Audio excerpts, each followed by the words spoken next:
Hello, we are going to be going over the hyperbola today. I'm going to try to do this in one take, so apologies if there's some misspeaking. I guess it's kind of like normal everyday class. Let's start with our foldables first. So go ahead and grab those from your bags. And today we are covering the hyperbola, so I'm looking at my foldable where it says hyperbola on the front. And it's the only space that we haven't done yet. So let's start by labeling on the graph itself. We have in the center,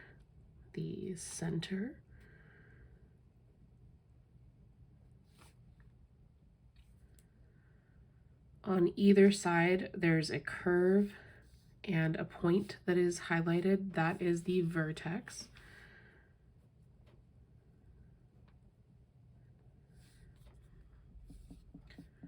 And just like on the parabola and on the ellipse, the dot that you see that's kind of inside the cup of the curve is the focus.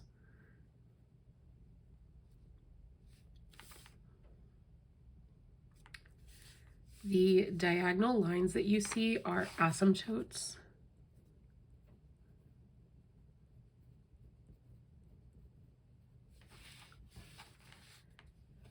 So you'll see on this graph, the curve is actually the part of the shape that we care about, and it follows along with these diagonal lines, so those really guide the shape of the curve in this case. The measurement from center to vertex is A, just like it was on the ellipse. From center to focus is C.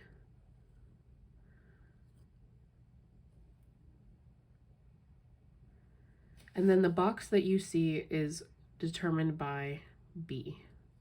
So there's not really a point up here, but it's the top of the box and the bottom of the box. And then the box determines the asymptote shape. For the hyperbola, we do have an equation for finding C, just like we have for the other ones. This time it is the same as Pythagorean theorem.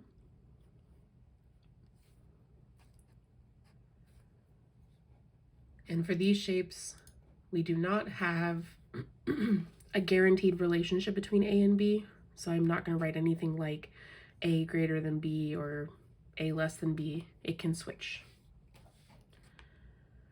All right, center is always HK, just like our vertex and center on the ellipse.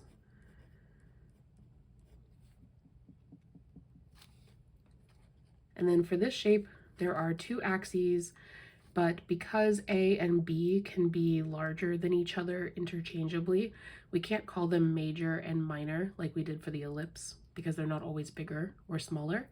So we have transverse axis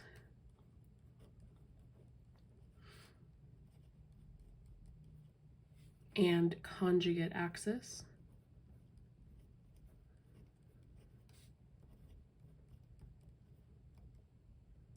Transverse, I remember by breaking the word down. Trans is a prefix that means across, like transcontinental. And verse is referring to the vertex. So the transverse axis is the one that goes across between the vertex and the vertex. So that is going to be 2A long, A, and then A. And the conjugate axis is the other direction. So it is the one that B is on. So that one would be 2 times B.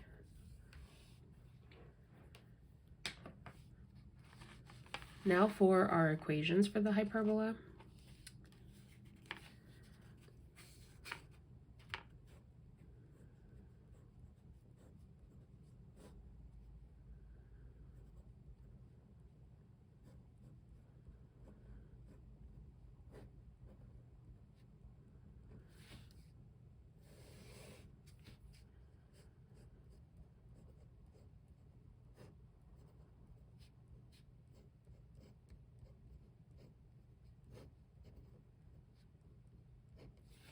Be very careful as you're writing these down. Notice how A is always first this time and B is always last. This is how we'll tell them apart since we can't see which one's which, since A is not always bigger than B. There is a subtraction in the middle, which is different from the ellipse. And what changes location is the Y and the X. So that's going to help us determine which direction the shape is facing. This one with the Y first is a hyperbola that I would describe as vertical. So the two branches are above each other.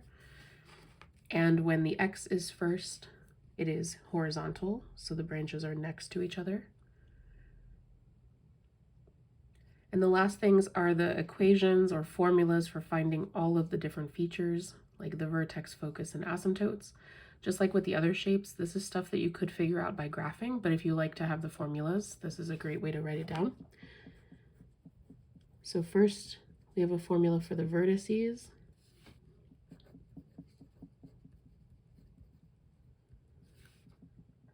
When the shape is vertical, the vertices are going to be above and below the center.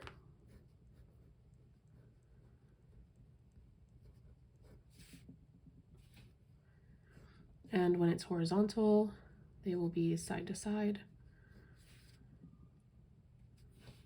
Next, we have the foci. They are in line with the vertex, just like they were for the ellipse and for the parabola.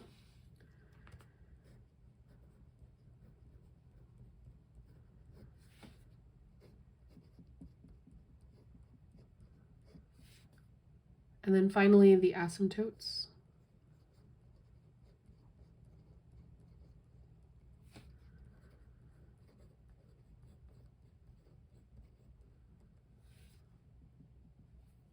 I'm using point slope form, so it's going to be y minus y equals m x minus x.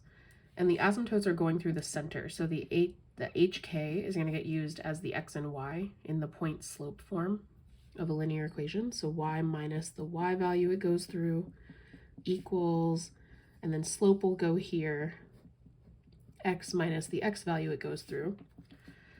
Now, to figure out the slope, I think it's best if we look at the drawing. For the vertical hyperbola, the shape will look like this. And the slope is rise over run. So when we go from the center up to the next point on the asymptote, we go up a distance of A and then over a distance of B. So the slope will be A over B, plus or minus, because we have two different asymptotes, one going up and one going down. Then for the horizontal hyperbola, we're also going through the center, so y minus y, x minus x, plus or minus for the slope. And for this one, when we go rise over run, we're going B, then A. So there's all the information. I'll zoom out and pause for a couple, maybe like 30 more seconds. As we're waiting for everybody to finish copying, go ahead and take out something to write with so you can follow along with me as you do some practice examples. You can also write with a whiteboard marker.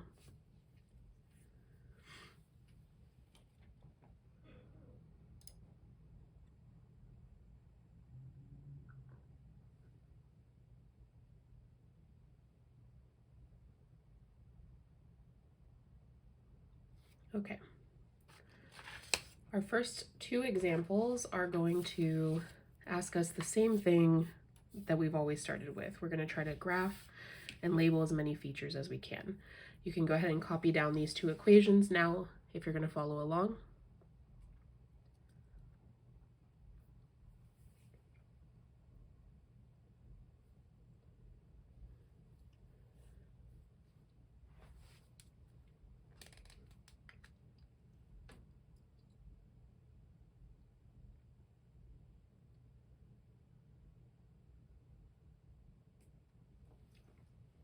Just like with the ellipse, we want to have a 1 on the right-hand side in order for our equation to match with what we just wrote in our foldable so that we can pull some information from it.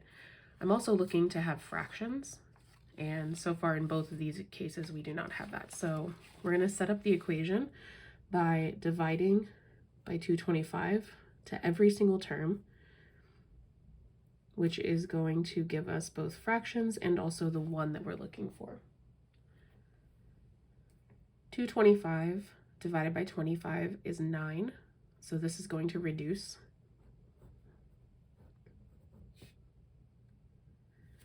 225 divided by 9 is 25.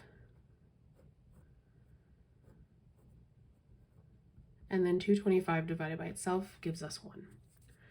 So we're ready to pull all the information from this equation now. Here we go. Okay, so first, our h and k, the vertex, would be located behind the x and the y. H is always with the x, k always with the y. That is always true even for ellipses and parabolas. In our hyperbola equations, no matter which direction our hyperbola is facing, the a squared is always at the beginning and b squared is on the second term. So that means a squared is 9, b squared 25. So I'm going to go ahead and write down everything that I know now. HK is 0, 0. A is 3. B is 5. Next, let's go ahead and find our C value so that we can graph the foci.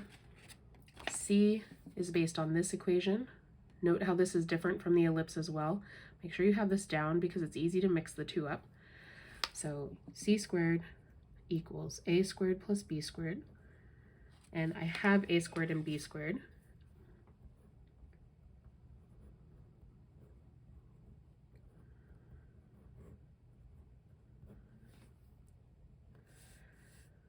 Okay, I think we're ready to graph. Let's go ahead and graph our center, which is the h and k.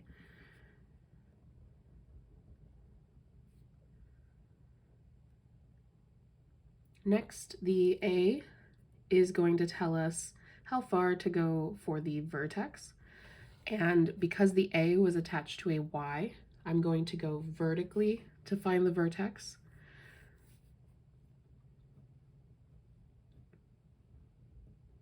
Up and down. Next, we're going to find the box that we have drawn on our foldable, this box here, because that's what's going to draw the asymptotes, and the asymptotes are required to draw the curve correctly because this is not quite like a normal parabola. It's quite wide, it follows with the asymptotes. So B is going to tell us the shape of the box because it goes in the other direction, away from the vertices.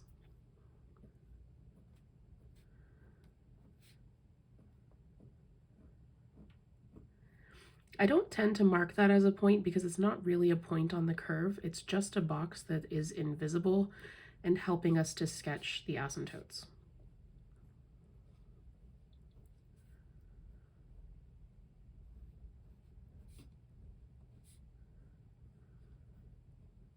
Okay. Now you can actually draw your asymptotes. This might be easier if you have a ruler. I know I forgot to say that you need that at the beginning, so I'll pause a little bit in case anybody wants to go grab a ruler. They're on the gray countertop. Maybe grab some for your entire table.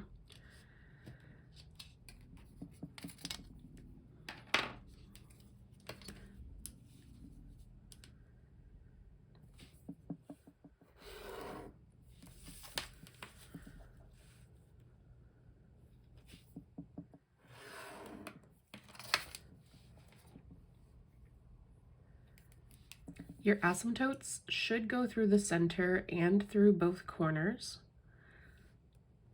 This might be a little hard to do if you're drawing everything by hand because you have to space everything very carefully. So if it's bothering you that it's not quite fitting through the corners with a ruler, then maybe draw it by freehanding it just to make it work. Last thing I'm going to add in is the focus. And we went over this tactic last time, but let's review this. You can actually draw approximately root 34 pretty easily without a calculator. I do not want you to rely on a calculator to get this number. Root 34 falls right between two perfect squares. The number right above it that is a perfect square is 36. When I'm saying perfect square, I'm thinking about numbers that I can square root. Just before 34 is 25. So I've kind of trapped 34 between two numbers that I can square root. So let's go ahead and square root them. Oops. So I can see that root 34 is right between 5 and 6 on a number line. It's a little bit closer to 6 if you want to be detailed, but that just means that as I'm plotting the focus, I'm going to go 5 tick marks and then just a little bit further, so that way I'm between 5 and 6 tick marks from the center. The focus will always be in the direction of the vertex. That was the same way for the ellipse as well, and for the parabola. So we're going 1, 2, 3, 4, 5, and then a little bit further, and it is closer to 6, so I'm going to go a little bit closer to 6. Let's go the other way too. 4, 5, 6, closer to 6. Okay, and then now as we're ready to draw our curves in, here's where the asymptotes are going to be important. And I know I'm not really picky about your graph being perfect or even close to perfect. Mine are far from that. I do expect to see an attempt to go towards the asymptotes. So what I have found really helpful is to just be close to the asymptote at the beginning of my sketch and then work my way in towards the vertex rather than the other way around, because your curve should go towards the asymptote. I don't want to see any curves that are kind of like floppy like this. I also find it easier if I rotate my paper, head out towards the asymptotes.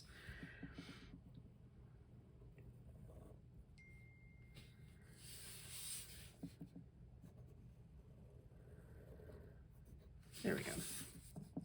So those curves are what actually makes up the hyperbola. Everything else that we've done is just to prep it and make sure that the shape is accurate.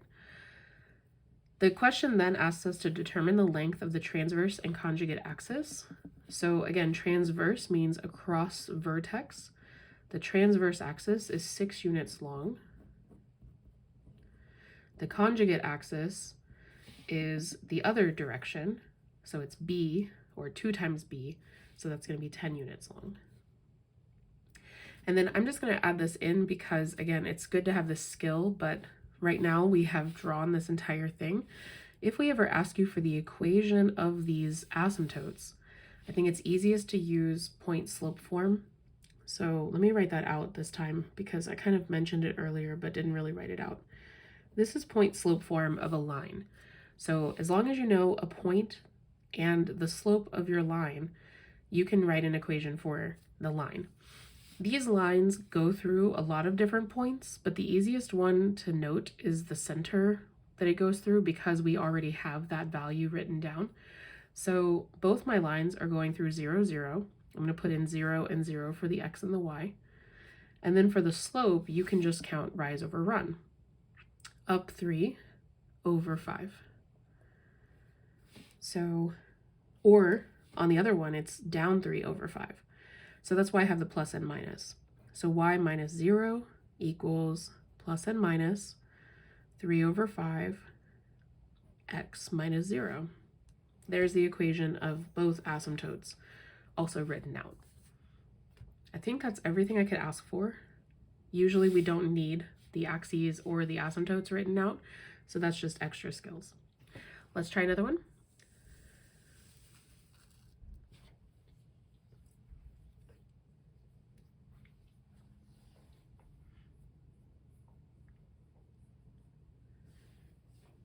This question is the same, so we're going to try to graph it. It's not in the correct format.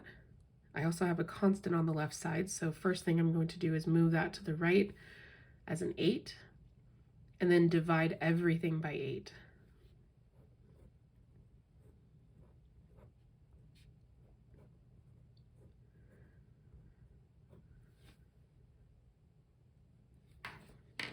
The h and k would be behind the x and the y. H attached to x, k attached to y. A always comes first in a hyperbola, so this would be our a squared and b squared. And then to find our c squared, we can just use Pythagorean theorem for this one.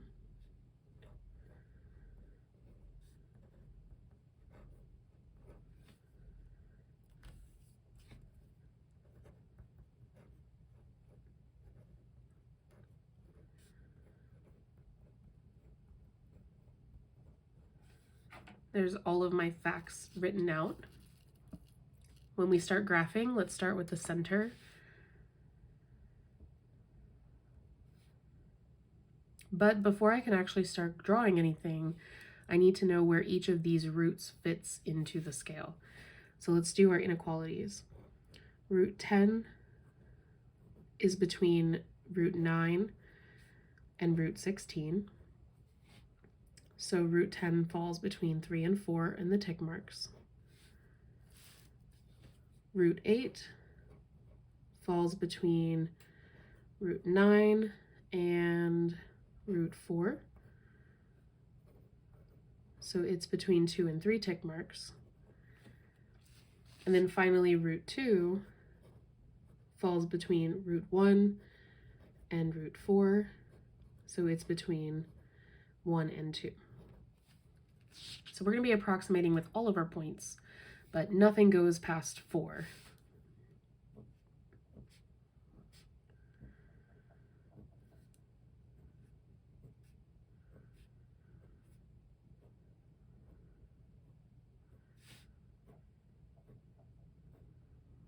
Okay, so our vertex is next. I look at what letter the A is attached to. It's the X. So we're going to plot the vertex in the X direction, A units. And A is between 2 and 3 units. So in the X direction, go 1, 2, and then a little bit further. And I'm plotting it closer to 3 because root 8 is very close to root 9. So I went almost 3 in both directions. B is what determines the size of our box. That goes in the other direction that we graphed, it goes in the Y direction. And it is between 1 and 2 units apart, closer to 1. So going up 1, a little bit further, up, down 1, a little bit further. And I just realized as I'm graphing it, I said last time I don't usually draw these as points, but I kind of got caught up in it. This is really just for our box. So you can go ahead and draw the box instead of points. There we go.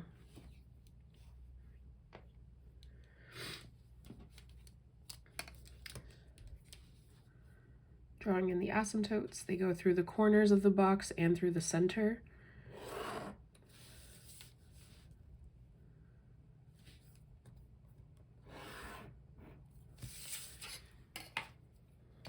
And then finally the foci are in the direction of the A, so horizontal, but they go a distance of C. So between 3 and 4, closer to 3. 1, 2, 3. And on the other side. And that's everything we need to sketch. So let's go from vertex towards the asymptotes.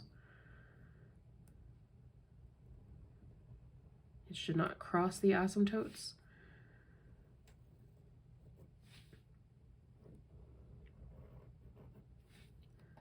And there we go.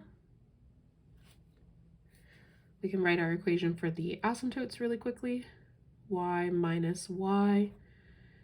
Slope is rise over run, and I can see my rise and run from the box. We went up b, which was root 2, over run, which was a, root 8. And then x minus x. Here's one more algebra skill. If you have two roots that are being multiplied or divided, you can multiply or divide them. So this would become root 2 over 8, which is the same thing as root 1 over 4. And that's really helpful because I can actually do that root. Oops. Root 1 is 1, root 4 is 2. Really nice asymptote for such horrible numbers. Let's go ahead and switch gears a little bit. We're going to do some more of the challenge questions now that we've gotten used to the hyperbola. This next one is one that has been challenging us on the homework throughout the different shapes. And that is the question that gives us a random point on the shape. We talked about this with the parabola and the ellipse. This is just representing some coordinate x comma y. And they don't give you coordinates for no reason. So at some point we're going to plug in 3 for x and -5 for y. But let's see what all we have already before we start plugging things in. So first I see that the center is at 0, 0.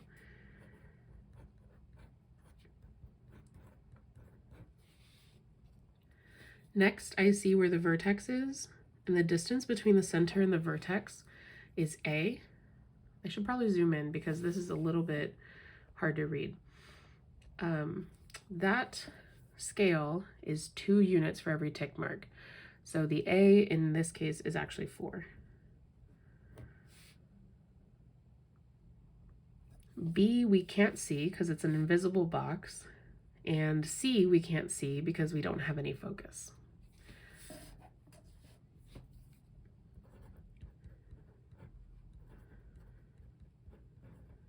All right, so the only thing left to be able to plug something into an equation is to figure out which direction we're going. So it looks like the two curves are above each other, which makes it vertical.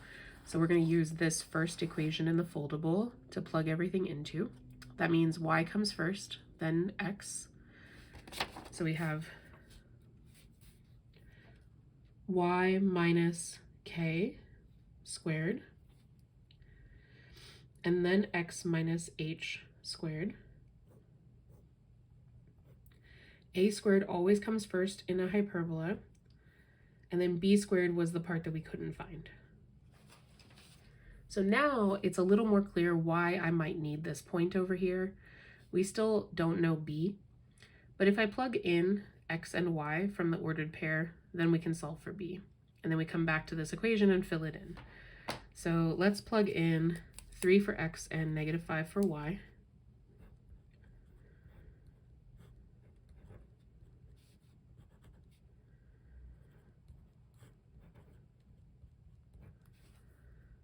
Okay.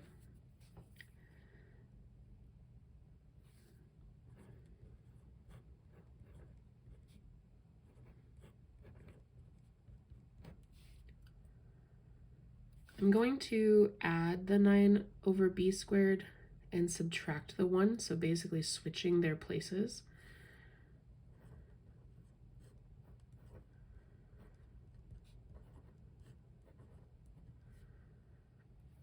This 1 needs to combine with the 25 over 16, so I'm going to think of it as 16 over 16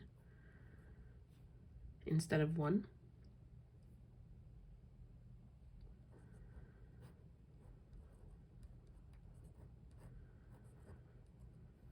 And we have a shortcut for solving this. When the tops of the fractions match, the bottoms have to match. So that means b squared is 16. So I can fill in the rest of my equation now.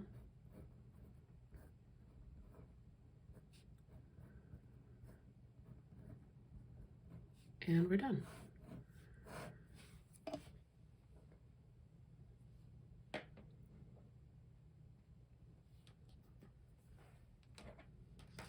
Here's our next question. I'll pause to let you write it down. And if you're a little bit ahead of me, go ahead and sketch this information into a picture so we can start to pull information from it a little bit easier.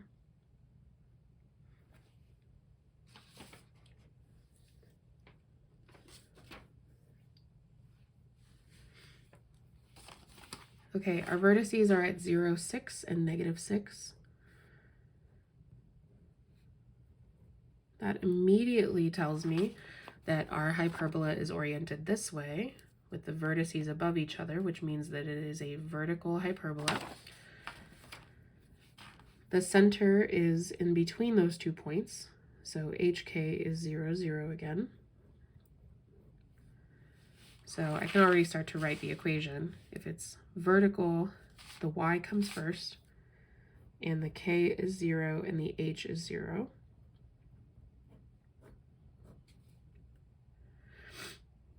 A is the distance between the center and the vertex. So A is 6.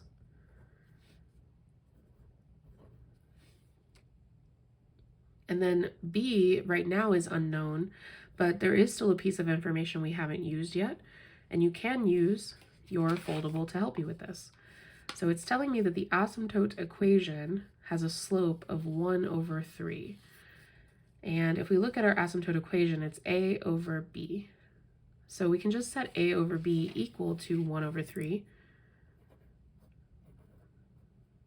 and solve for B, because we already know A.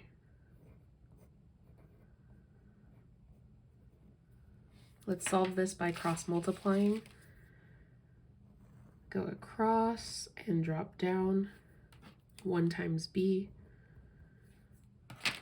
Go across, drop down. 6 times 3. B is 18. So in the equation, I'll just put 18 squared.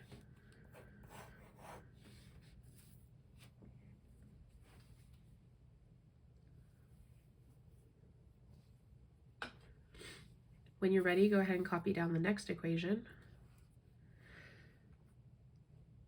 And this will be our last type of question. I have 2 of them prepped for us to do just to practice skills, once with me talking more than the other, but it's completing the square for our last thing. So just like with the ellipse, we have a bunch of variables going on. So to know that you need to complete the square, I've got 2 different x terms, 2 different y terms. I've got 2 different variables that need completed. So the setup for this was very careful and organized and very spaced out. I would like to write the y's together, the x's together, and then throw the 11 to the other side just so it's out of my way. I'm also going to prep ahead of time. I see that there's a negative in front of the x squared. That means that when we complete the square, there will be a negative before the x squared. So I'm going to put the y first. That way the negative is already in the middle, and I don't have to rearrange that later. So let's go ahead and put the y's first.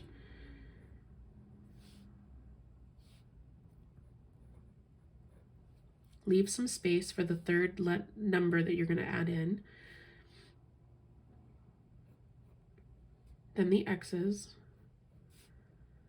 And then the 11, I'm just moving to the other side so that it doesn't get mixed up with anything that I'm doing on the left side.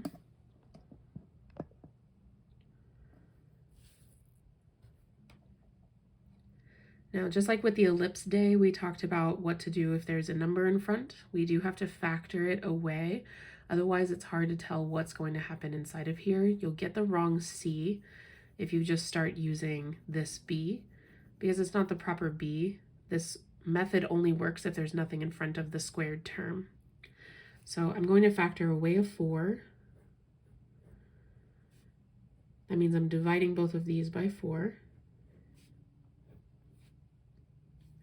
And then on the x's, I'm going to factor away that minus sign.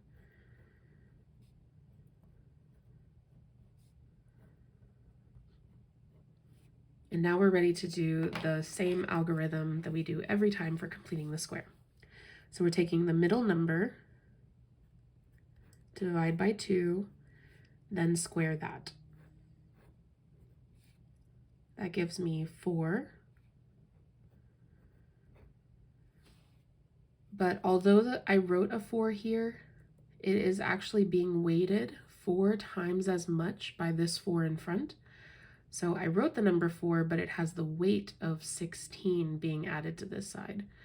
So I'm going to add 16 to the other side.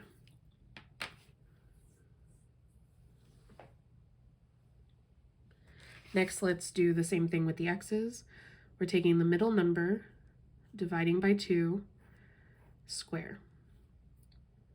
That gives me 1. But just like with the 4, although I wrote a 1, it actually has the weight of a -1, because this negative does affect everything inside. We just temporarily removed it. So I'm not going to add a 1 to the other side, I'm going to subtract 1. Now we're ready to write our final equation after completing the square. We have a 4. Our factor will be the letter you were working with plus half of the middle number. So half of -4 is -2.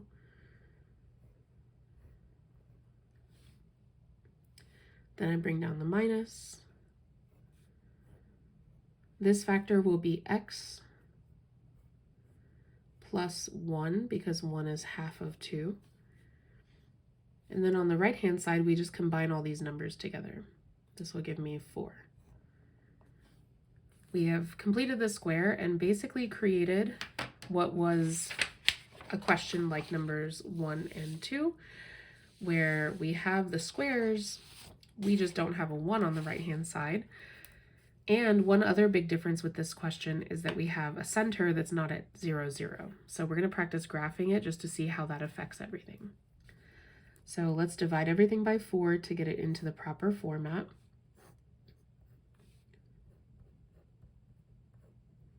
Wherever these completely divide, I still like to write a 1 so that way I can see the a squared.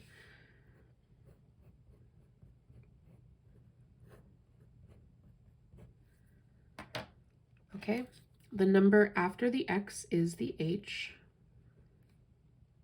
The number after the y is the k. The first term is always going to be a squared. The second term is always b squared.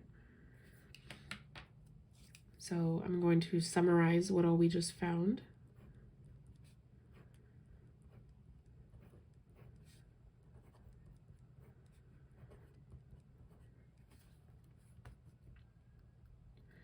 For c, we're going to use Pythagorean theorem.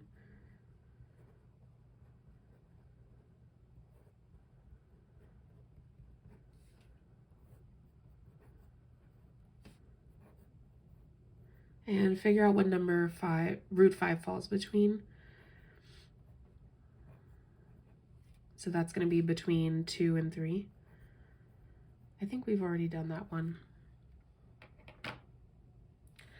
All right, now we're ready to graph. So first the center, because everything is measured from the center. So the center in this case is at -1, 2.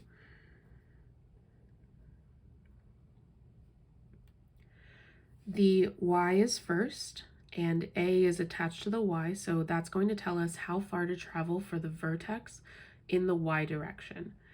We're going to go up 1 and down 1. B tells us how wide the box is that creates the asymptotes, and it goes in the x direction because it's attached to the x. So we're going to go 2 right, 2 left. I just said that in the wrong order from where I was pointing. So 2 left. This time I'm not going to draw a point, just the box. And then 2 to the right. There's the box. Mine looks a little crooked for some reason. And then we can draw the asymptotes through the corners of the box.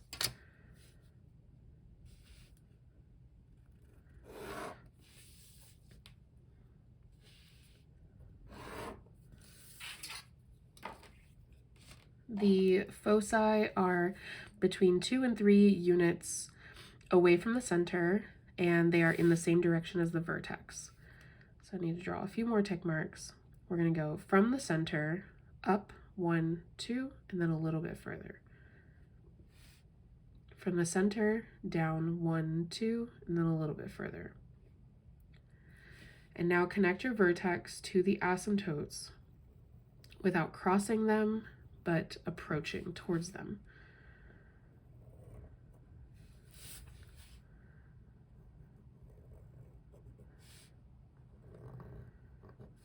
There's your hyperbola. Nice. Okay, last one. I'm sure we're running short on time. Last one. Okay, same thing. So let's get it organized. I notice now the negative is attached to the y, so we're going to put the y's second just to keep the negative in the middle. X's first. Leave a space. Throw the constant to the other side just so it's out of the way.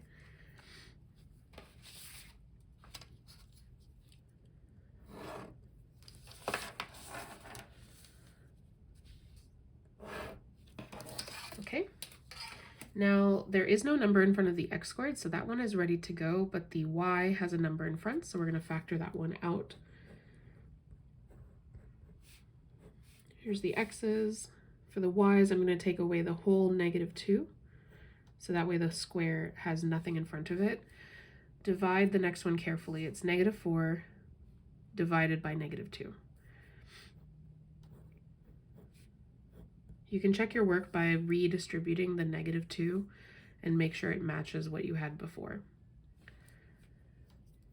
Okay, let's do our algorithm next. So middle number divided by 2 and then squared.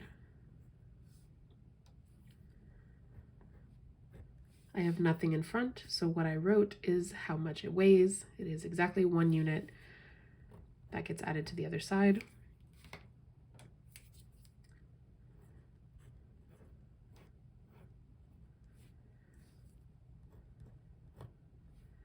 This time I wrote a 1, but it is being scaled by -2, so it's going to go on the other side as a -2. Next, let's factor. The factors will be the variable you're working with plus half of the middle number.